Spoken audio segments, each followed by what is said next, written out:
There's a direct relationship between having the businesses and being in prison. Go find see how many Asians you can find in American prisons. You ain't gonna be in there. But 51% of your prisoners will be black because blacks don't have any businesses and industries. There's a direct link. Blacks won't practice group economics. Black won't practice group politics. If you don't practice, you're setting yourself up. I told that 5-story building, you're setting yourself to get wiped out. Understand the nature of race, which is economics. If you build the first floor, it's economic.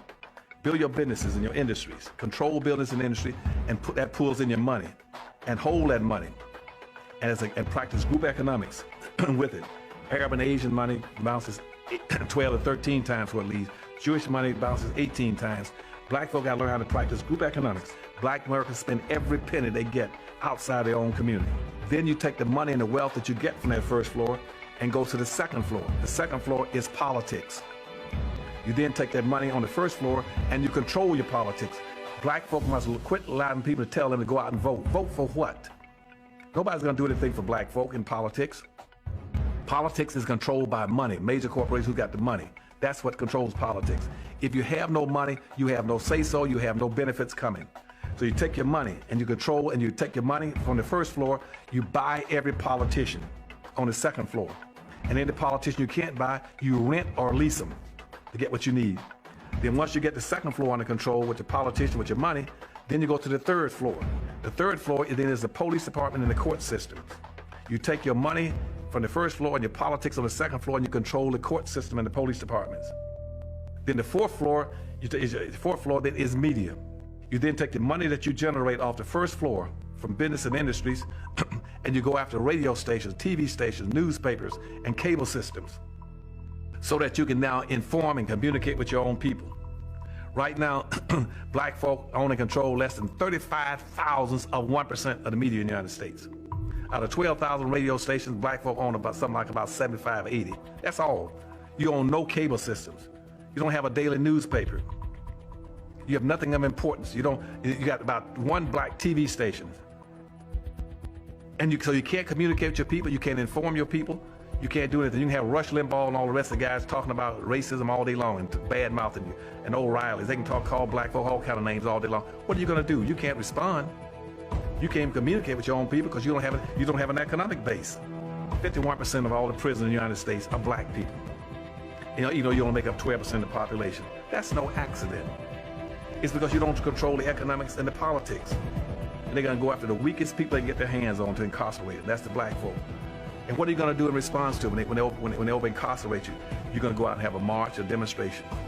We're gonna march. March for what? Who cares? Marching, they never changed anything.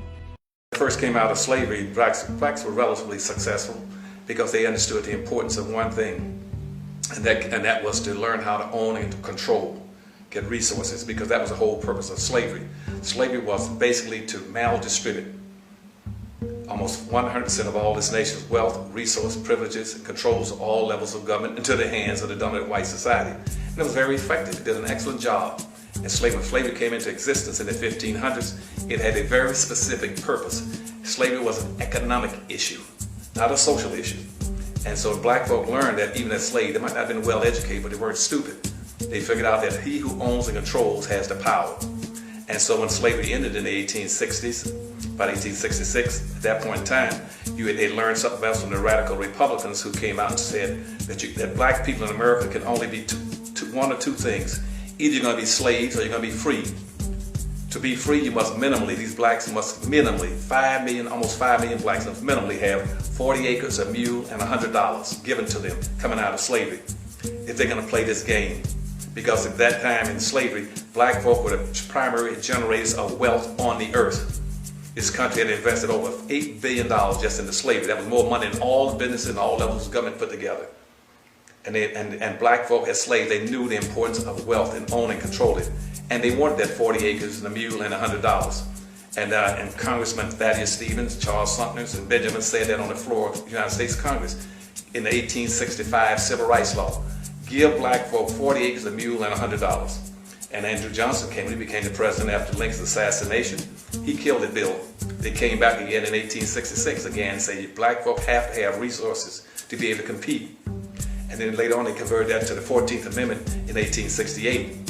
But in the meantime, black folk left slavery, not owning, controlling anything. Black folk left slavery after 400 or 500 years, penniless, poor, disorganized, no religion, no clothes, no food, no animals, no home, no land, no tools, no weapons, nothing. And white folks told them, go out there and compete. And unfortunately, our leadership didn't understand that. You cannot compete not owning anything. But a few blacks got the word. They said, what we got to do is try to get some of that land at 40 acres and a mule. Slavery was affirmative action. Slavery was affirmative action. Jim Crow segregation was affirmative action. It was rewarding those people who had certain kind of skin complexion. That's what it was for. Affirmative action was written to be corrective action. C-O-R-R-E-C-T-I-V-E, corrective. Corrective action for what? For something that the government has consistently done to impede, to exploit, to degrade, and to degenerate a specific group of people. That's what it was written for. It had nothing to do with gender, handicap, senior citizens, gays, midgets, humpbacks, just black people. That's the only people the government had systematically at all levels, from the state, county, and federal level, had gone out of their way to pass laws, slave codes, and see, blacks couldn't get out of slavery because of the federal government. The average black business can't even get the capital to present itself to the black population that the other people can get the capital to do. Now, one would ask the question, how can all these poor immigrants come to this country and have all this capital? If they had that capital, why did they leave home? And if they didn't have the capital when they left home, how are they getting this capital here when they have no credit records and they have no paper trail and they have not? So who's capitalizing them? And I think if we begin to look at that question, we'll begin to get to the bottom of what's going on in the black community. See, and you cannot, it's impossible in theory and practice to acquire wealth and power or to be economically competitive without a community. And right now in America, black folk do not have not one single solitary community in America. You cannot prosper, you cannot compete.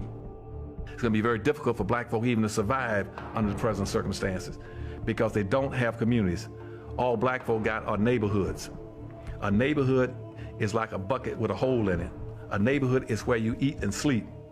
A community is where you store your values, your history, your wealth, your power, your resources, your jobs, your tax base. Most of these neighborhoods have gotten so bad, so crime-ridden and run down and so dysfunctional that the neighbor has moved and all you got left is a hood. There's nothing left in them. We have a ranking order of acceptability in our society based on skin color, going white, yellow, brown, black. It's in a descending color order, going from the whitest to the darkest. And the wealth is also distributed along the same lines. The whitest at the top got the wealth, power, and resources going down. It trickles down, all the way down.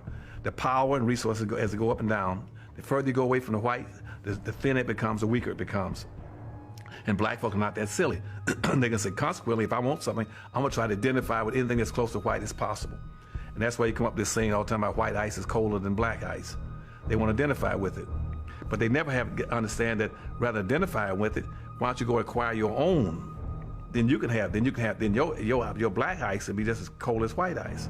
Black folk on an aggregated national disposable basis of collected income, they might be the 9th richest nation on earth. Right now, if I take all the black folks' money annually and aggregate it, they might be rich. They're richer than maybe Sweden, Canada, India, Pakistan, whole bunch of countries, Thailand, folks most all put together. But the difference is, what I keep trying to tell blacks, it doesn't make any difference because it's not aggregated. You aggregate something, you strengthen exponentially the power of it by multiplying factor, by putting them together and then piling it up, making it stronger. But unfortunately, we are the only people that don't want that to occur. Because you know why? Because traditionally, whites saw black folk aggregate as being a negative, and we see everything through the eyes of whites. Typically, anytime anything that exceeds more than 6% of something that's black, that whites are in charge of it, and you get more than 6%, that sets off an alarm in the white society. If I move into a neighborhood and I'm the only black, whites will accept the one black or the two blacks. But the minute you start getting up further than that, they go on alert. So by the time you hit 6, you know what happened then?